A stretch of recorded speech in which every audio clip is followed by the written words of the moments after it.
Hi friends, welcome back to my channel. We were discussing about harmonic analysis in this set of videos. In this particular video, I will take an example problem, a typical 2 degree of freedom system for which we have already computed the response using closed form solutions in the previous video. Then we will see how the same can be solved using the commercial finite element software package called ANSYS APDL. So here is the illustration of a 2 degree of freedom system. It is acted upon by a force like this. Now let's take a typical problem. The typical problem is shown over here. The same problem was solved in the previous video also. So we have the system, 2 degree of freedom system. Two identical masses are connected with the three springs. Each spring is having a stiffness of 10 Newton per mm. Individual masses are 10 kg each. And the first mass here, let me call it this as a first mass, this is acted upon by a harmonic force acting at a frequency of 4 hertz and an amplitude of 600 Newton. Now, I'm interested in if I apply this particular force in this frequency, what will be the amplitude felt by this mass and what will be the amplitude faced by this mass as well. So before we get into the command stream of ANSYS APDL, this is how we are planning to do the finite element modeling. There will be a spring element. This will be idealized as a mass element. Then we have another spring element, then another mass element and another spring element. We are using combine 40 elements.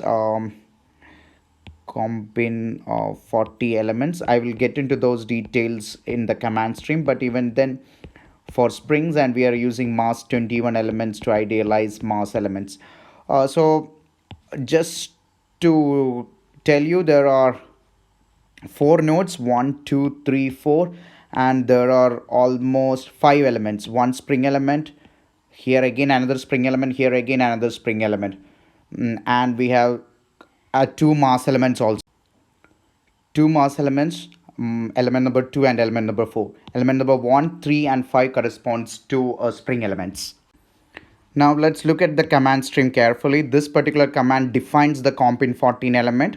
That's just a plain element like a spring in 2D. Then here what I'm defining is I'm defining a mass element without any rotary inertia, just the mass alone. Here in as ANSYS parlance, we call the real constants or the parameters that are used to define the properties of the elements what you just defined. So this is the spring stiffness. Real constant 1 will be used to define the spring constant for the spring. Then real constant 2 is used to denote the mass. One thing, mass is usually written in tons. This is just a convention what we have been, at least I've been using when I do finite element simulations. Then what I'm doing is here I'm creating just 4 nodes and just filling it, because here the length and the geometry of the elements really doesn't matter, because the physical properties are defined explicitly, like the stiffness is defined, the mass is defined, so geometry doesn't hold much of a significance. But even then, let me just try to drive home this whole thing with this. So as you can see over here, there are 4 nodes, 1 2 3 and 4, and using this command stream I'm creating elements. First I'm creating type 1 elements. Type 1 elements is a spring elements, and these 3 spring elements are created using these 3 commands. Then there are 2 mass elements getting created here using these 2 commands. Okay, once then what I'm doing here is now I'm going to define a harmonic analysis using these commands. Then I'm using a full method. There are a couple of other methods as well, model superposition, and then variational technology, frequency sweep method, and all those or other methods out here. I would like to see my results in terms of amplitudes and phase angles. Doesn't matter much, but here I'm defining that way. Then I'm defining 500 substeps as I am sweeping from frequency 0 to 9 hertz. So these comments should be changed. In fact, like I should write this, that I'm defining 500 intervals and I'm sweeping from frequency 0 hertz to 9 hertz. Then I'm using KBZ1. It's I'm just stepping the loads so that the same load amplitude will be maintained for all substeps in the frequency range. Another important command, as I mentioned earlier, there were 4 nodes defined, and I'm constraining the y direction displacement. Y direction is this direction. I'm constraining this particular displacement to 0 for all these 4 nodes. And apart from that, for the uh, first and the fourth node, I'm constraining the x direction motion also, because you remember there were 2 walls over here. If you see the physical system, I'll quickly apologize for my poor drawing, but I'm fixing these 2 locations by this command for 3 like I'm doing that.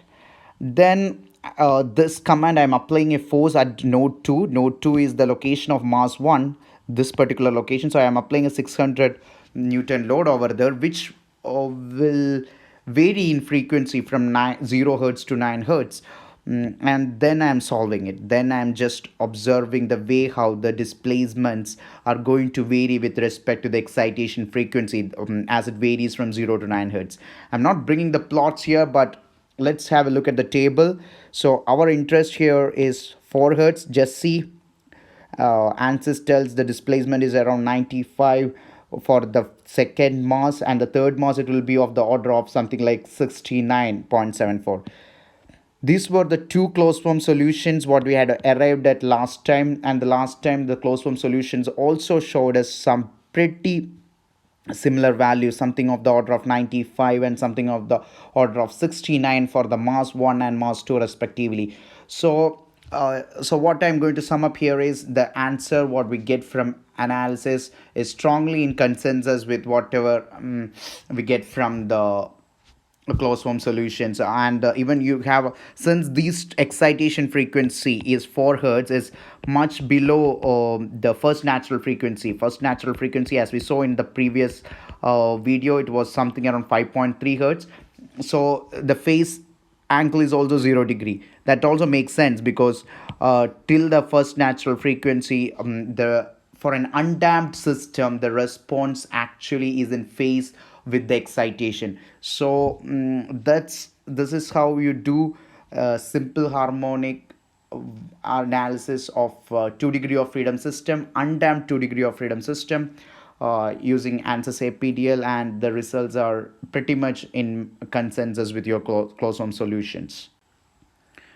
Thanks for watching this video. You can actually try writing down all these commands yourself in ANSYS APDL and see for yourself how closely you're able to match the results.